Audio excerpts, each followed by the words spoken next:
Khulna metropolitan পুলিশের গোয়েন্দা বিভাগের আভিযানিক দল ৪ ফেব্রুয়ারি সকালে সোনাডাঙ্গা মডেল থানাধীন সঙ্গীতা হোটেল থেকে ৪ শীর্ষ সন্ত্রাসীকে গ্রেফতার করেছে। গ্রেফতারকৃতরা হলেন সাকিবুর রহমান ওরফে জিতু, জাহাঙ্গীর হোসেন মিয়া, শাওন ও সোহেল রানা ওরফে উজ্জ্বল শেখ। তাদের বিরুদ্ধে হত্যা, ডাকাতি, চাঁদাবাজি, বিস্ফোরক আইন, মাদক ও নারী ও শিশু নির্যাতন দমন আইনে একাধিক মামলা রয়েছে।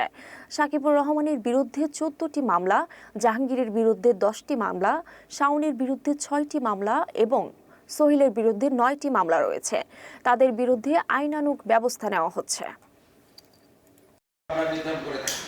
আমরা শহরে যে অপরাধীদের যে তাদের যে বিচরণ বা আমাদের কাছে যে তথ্য, গোয়েন্দা তথ্য, তার পরিপ্রেক্ষিতে কিন্তু আপনারা দেখবেন গতকাল থেকে আবার নতুন করে আমাদের প্ল্যান চেঞ্জ হয়েছে। আমরা কিন্তু বিভিন্ন মোড়ে মোড়ে কিন্তু আমরা পুলিশ বসিয়েছি, আপনারা খেয়াল করে দেখবেন। এটা আমরা নতুন স্ট্র্যাটেজি নিয়েছি। এছাড়াও আমাদের যে কৌশলগত কারণে যে কিছু পয়েন্ট আছে ভিতরে, মহল্লার ভিতরে কৌশলগত যে পয়েন্ট আছে যেগুলোতে মানে হঠাৎ করে চেক পয়েন্ট বসে যায় এবং চেঞ্জ করে আবার আরেকটা জায়গায় বসে যায়, যাতে সন্ত্রাসীরা দ্রুত না শনাক্ত করতে পারে আমাদের চেক পয়েন্ট কোথায় চেক হবে। এই কারণে আমাদের ফ্লেক্সিবল কিছু চেক পয়েন্ট আছে, যারা বিস্ফিত করে চেক পয়েন্ট করে আবার তারা স্থান চেঞ্জ করছে। এইভাবে আমরা বিভিন্ন কৌশল যে প্রিভেনশন যে প্রক্রিয়া আছে আমরা চেষ্টা করে যাচ্ছি। ইনশাল্লাহ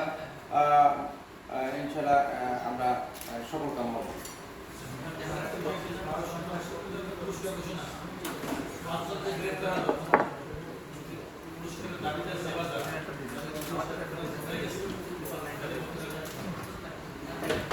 এটা প্রক্রিয়ার মধ্যে আছে, এটা প্রক্রিয়ার মধ্যে আছে।